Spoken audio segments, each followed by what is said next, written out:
The heartbreak I never saw coming. My wife's cheating. Hey, I'm Mark, and I'm about to turn 35. Crazy, right?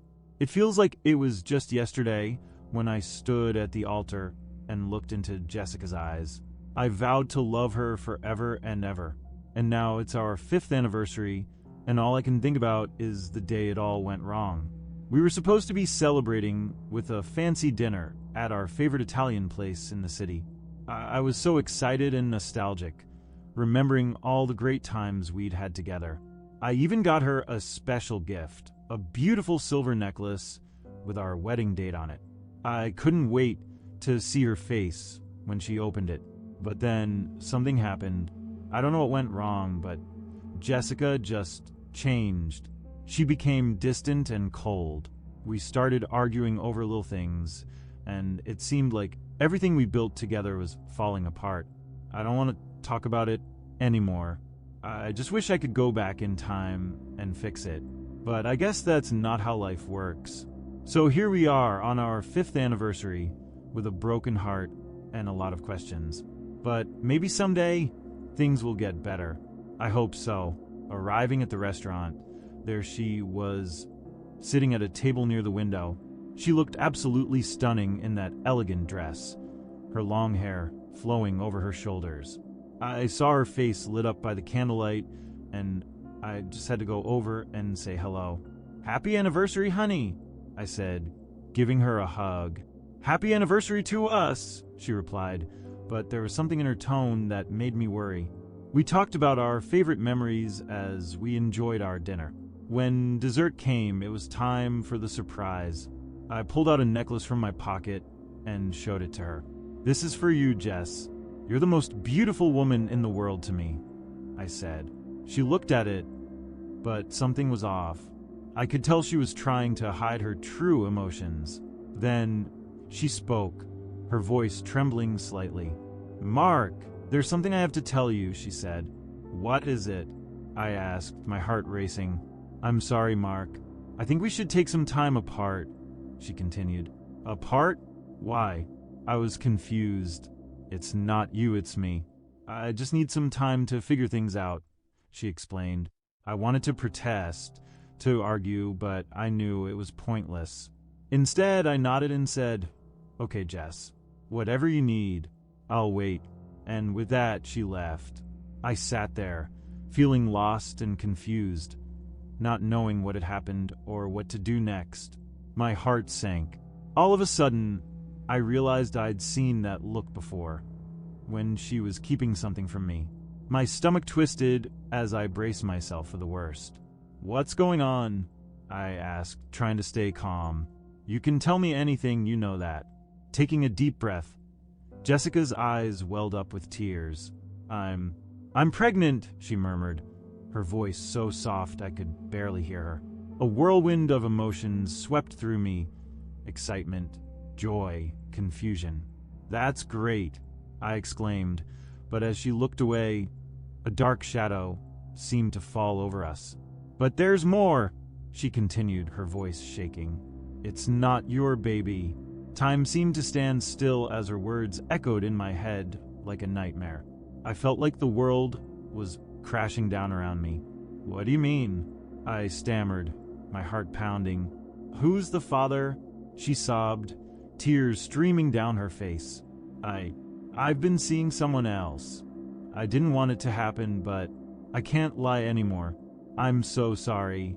The world seemed to go blurry as I processed what she said.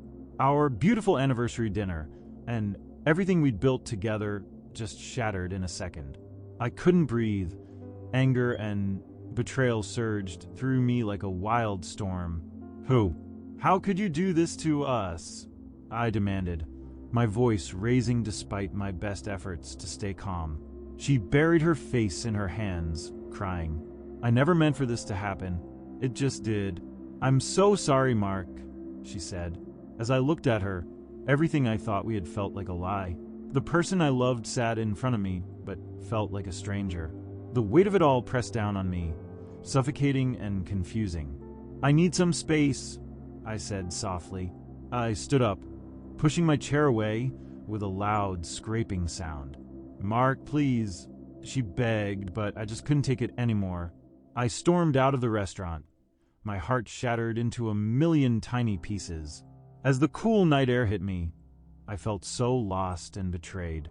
Our anniversary was a complete disaster, and I knew nothing would ever be the same after that. The night air was cold against my skin, and my heart felt like it had frozen. I wandered aimlessly through the empty streets, every step echoing my heartache. My mind was racing with questions. How long had she been seeing this other guy? Was it just a fling, or had she really fallen for him? Why'd she have to tell me about it on our anniversary? I ended up at a nearby park, where the dim lights and swaying trees made for a peaceful setting. I sat on a bench, trying to make sense of it all. The necklace she'd given me felt heavy in my pocket.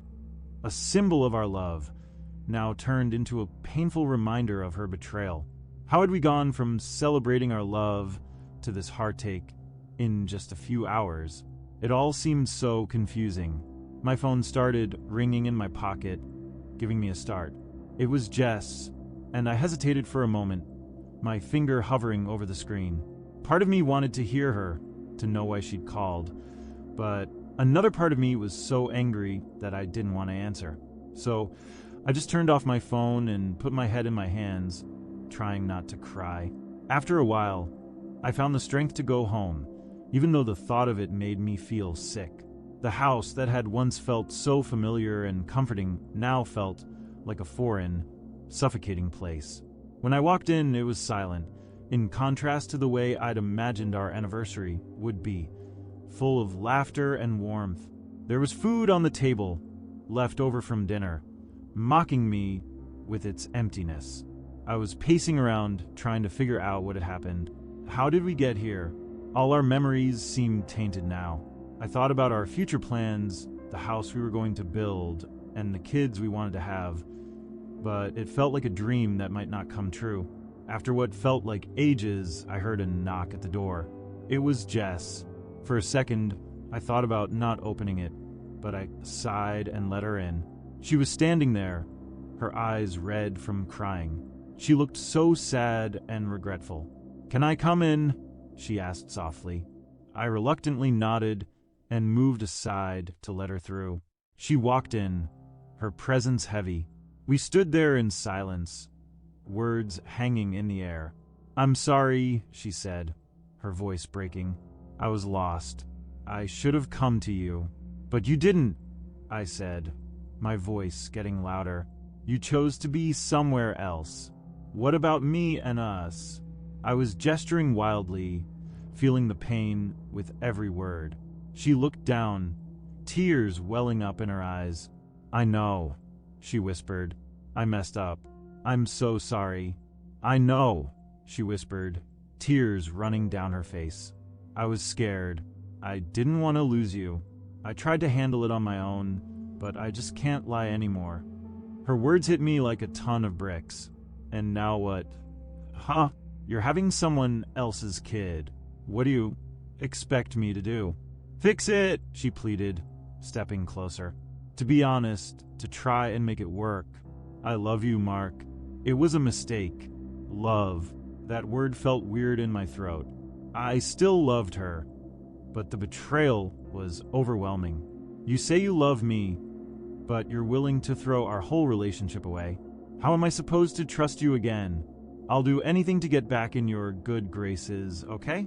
Counseling, cutting ties with the other guy, whatever it takes," she said, desperation in her voice. "Why should I trust you?" I asked, arms crossed. She looked at me with big eyes and said, "Because I want our kid to have a dad, and I want that dad to be you. I know it's a big ask, but please think about it. I want us to be a family, even if it's different than we planned." The idea of bringing up a kid who's not biologically mine was overwhelming, and my heart hurt as I looked at her, searching for some spark of hope, but all I saw was sadness in her eyes. "I need some time to think," I replied quietly. Jessica reached out and grabbed my hand, saying, "Please, Mark, give me a chance. I can be patient." I gently pulled my hand away and said, "I just need some space."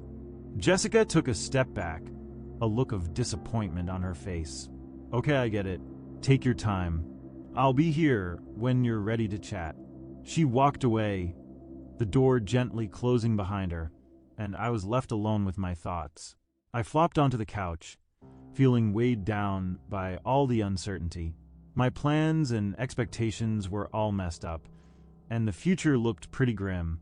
The days just kind of blended together, each one full of confusion and hurt. I went through the motions of my day-to-day stuff, but my mind was somewhere else. I couldn't focus at work because everyone was talking and laughing around me, and it just made my heart ache more.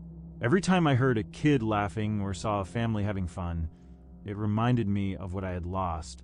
Jessica gave me some space like I asked for, but she still texted me sometimes, telling me how much she loved me and checking up on me. But every message just made me feel more like she was leaving me behind. So I didn't answer her texts. I wanted answers, so I called Alex, my friend who always gives me a voice of sanity. We met for coffee, and the smell of the coffee was a nice contrast to the chaos in my head. "Hey man," Alex said when he saw me. He looked worried when he noticed how I was feeling. "What's up? What's wrong?" I told him everything that was going on, how I felt, and why I wasn't answering Jessica's texts. Alex listened and gave me his opinion. He always has a way of seeing things clearly and helping me see things differently. After talking to him, I felt a bit better and wasn't so overwhelmed anymore. I let out a sigh and ran my hands through my hair, totally overwhelmed. So, it's about Jessica. She's expecting, but it's not mine. She cheated, and now she wants me involved in the kid's life. I blurted out. "Wow," he said, frowning. "That's a doozy. How do you feel about it all?" I admitted that I wasn't sure. Sometimes I'm mad. Sometimes I feel bad for her. I don't want to lose what we've built. But how can I ever trust her again after this? Alex nodded and sipped his coffee, giving it some thought. Trust is hard after stuff like this, man. But you gotta think about what's important to you. Do you see a future with her after all this mess? "I thought I did," I said, my voice cracking. "But now it feels like a dream shattered." Give yourself time to process, Alex. It's okay to feel angry and hurt. Take some space from the situation if that helps. His words hit me like a ton of bricks, but I still held on to the idea that we could work it out. I just couldn't let go of the feeling that giving up on us would be like losing a part of myself. "Have you talked to her since then?" Alex asked me. I shook my head. "No, not yet. I don't know what to say. You should probably talk to her, get everything out in the open and see where it goes." As the sun set and cast an orange glow over the city, I realized Alex was right. I needed to talk about my feelings and hear her side of things without my emotions getting in the way. So I finished my coffee and headed home, determined to face things head on. That night, I sat in the living room staring at my phone for what felt like forever, trying to work up the courage to text her. Finally, I sent the message, "Let's talk. Can we meet?" My heart was pounding with nerves as I hit send. A few minutes later, she texted back, "Sure, can I come over?" I took a deep breath, trying to clear my head of all the thoughts. "Yes, please," I replied. When Jessica showed up, she was a bit nervous, shifting her weight from foot to foot as she walked inside. "Thanks for meeting me," she said softly, looking into my eyes. "Let's just talk." We sat on opposite ends of the couch, with a physical distance that reflected the emotional gap between us.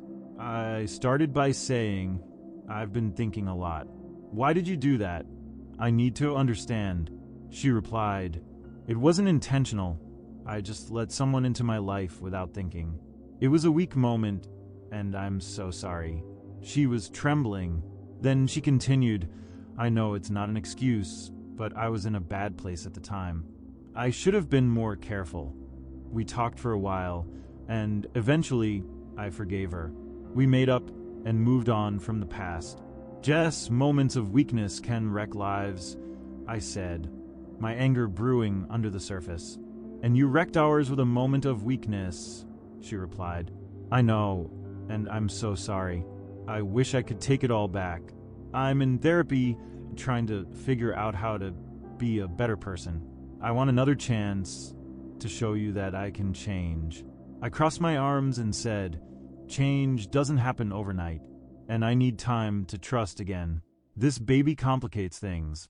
She nodded and said softly, I understand. I know this is a big ask, but Mark, I love you and I want our child. I'd do anything to make you trust me again. I love you so much. Her words were so sincere, but I was still struggling with my anger. What if I couldn't forgive her? Whatever you decide, I'll support you, she said softly, looking down at her hands. Just don't shut the door on us completely, okay? I paused, trying to gather my thoughts. It was a big decision, and I needed some time to think about it. But inside, I knew that I had to choose soon. Let's just go one step at a time, okay? I said. I can't make any promises. Jessica nodded, and a look of relief crossed her face. There was a flicker of hope and uncertainty in my heart. Maybe this was the start of our journey towards healing, but I knew there would still be challenges ahead. We'd see how we come out of this. The days turned into weeks, and although I was still reeling from Jessica's betrayal, we started to find a new rhythm between us. It was like I was walking a tightrope, balancing all these different emotions, anger, love, confusion, and even a little bit of hope. We met up regularly, sitting opposite each other in my living room, talking about how we felt, what we were afraid of, and where we saw our future going. Jess went to therapy, and it seemed to be helping her to understand what she'd done. She'd tell me what she'd learned in her sessions, and I really appreciated her being so open and honest. Every time she talked about it, a fresh wave of hurt would wash over me, bringing back the pain that had shattered my world when she left. One evening, we were hanging out, and Jessica started talking about her childhood and how her parents' relationship affected her view of love. She said she never wanted to be like them, but she didn't know what to do about her insecurities. She thought outside the marriage would make her feel better, but it just made things worse. Her vulnerability really touched me, and for the first time, I felt empathy for her. I said, Jessica, I know how hard this is for you. I want to help, but it's tough to hear what you're going through. She said, I know, and I appreciate that. I'm working on being a better person and partner, and I'll try my best to make things better. As we talked, I started noticing little changes in Jess's demeanor. She seemed more involved, present, and actually trying to rekindle our connection. But there was still a nagging doubt in the back of my head, not wanting to let go just yet. Could I truly trust her again? Would things ever go back to how they were before, or would this experience change us forever? A few days later, Jess invited me to her prenatal appointment. I want you there with me, she said, her eyes full of sincerity. I need you to see how much I want this baby, and how much I want us to be a family together. I hesitated, feeling overwhelmed at the thought of being at the appointment. But I knew if we were going to move forward, I needed to face this new reality. So I said yes, preparing myself for the emotional roller coaster ahead. At the clinic, it was so different from the chaos of my feelings. Jessica was holding my hand tight as we waited to see the doctor. I could feel her anxiety coming off of her, and I wanted to comfort her, but I was still trying to process everything that happened. When the doctor finally came, she was warm and friendly. She started the exam, and the ultrasound machine came to life. I felt a mix of excitement and nerves. Would seeing the baby change how I felt about everything? The screen came to life with a tiny image of the baby, its heart beating strong. It felt so unreal. A wave of joy and fear washed over me when I realized I was going to be a parent. Congratulations, you're going to be parents, the doctor said with a smile. I looked at Jessica and saw the happiness on her face. For the first time, I felt hope.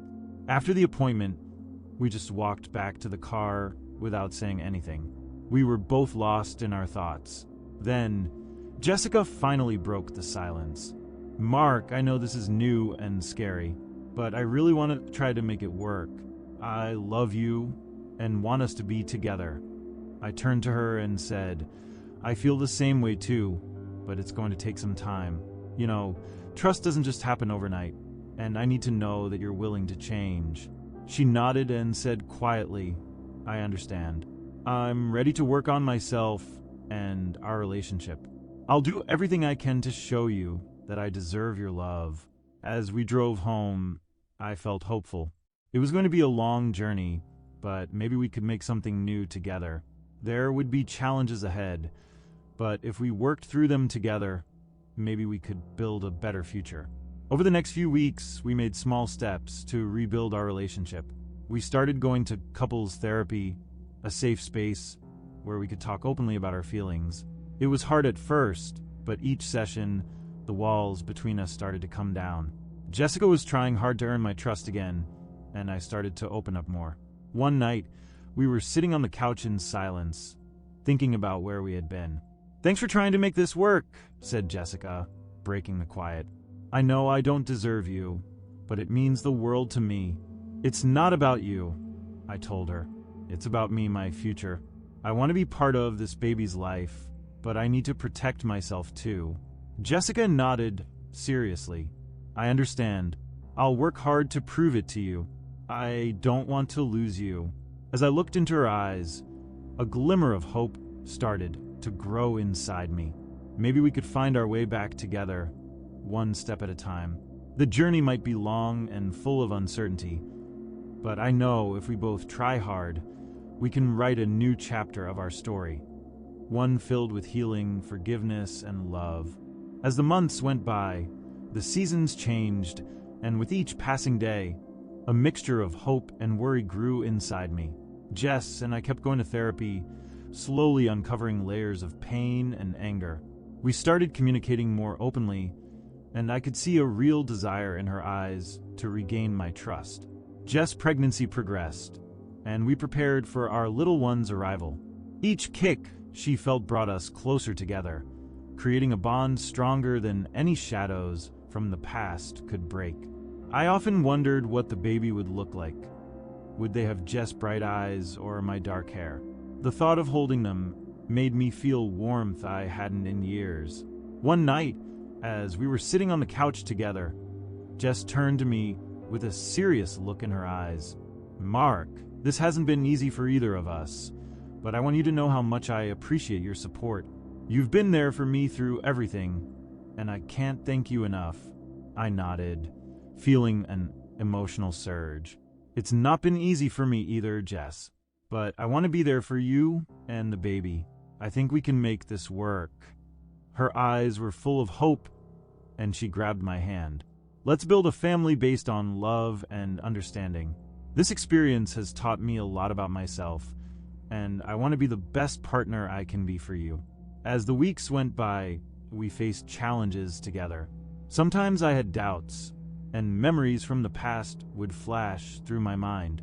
I wondered if I was doing the right thing, but every time, Jess was there, patient and understanding, telling me that healing takes time. Then the day arrived, the day of our baby's birth. The hospital felt like a mix of excitement and worry as we went through labor in a blur. Jess held my hand tightly, a mix of determination and fear in her eyes. Just breathe, babe, I said, dabbing her forehead with a cool washcloth. You're doing great. After hours and hours of hard labor, our little girl finally arrived. When I saw her, everything else melted away. The pain, the betrayal, it all just melted. I was overwhelmed with love.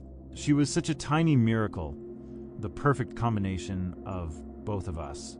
As I looked at Jess with tears in her eyes, a new purpose filled me. In that moment, the love I had for her came back stronger than ever. It was rooted in our struggles, forged in fire. Thank you for giving me this gift, I whispered, my voice full of emotion. Jess replied, I promise I'll be the best mom I can be. We'll give her the strongest foundation we can. The days turned into weeks, and we were navigating the challenges of being parents together. We were working on improving our communication, and our bond was getting stronger. We kept going to therapy, using all the tools we'd learned to deal with the stress of being new parents. One night, as we were snuggling in bed, I looked at Jessica. The light from the moon was shining on her face, and I said, "You know what? I never thought I'd say this, but I'm starting to believe in us again. I think we can make something great." She smiled and said, "Me too, Mark. I believe in us too." This journey has shown me how important love and trust are, and I'm going to keep working on that every day. As I held her close, I realized that the scars from the past might always be there, but they didn't have to control our future. We could write a new chapter together, one filled with healing and forgiveness, and a love that had been tested but came out stronger than ever. With our little one snuggled between us, we were ready to take on anything that came our way. As a family, we had so much love, understanding, and strength. It was a testament to the bond we shared and the journey we were on. And as I drifted off to sleep that night, a deep sense of peace filled me. The future might be uncertain, but we would shape it together. I was ready for whatever came next, because we were a team. If you like such stories, then be sure to subscribe to the channel. It will be the biggest support for me.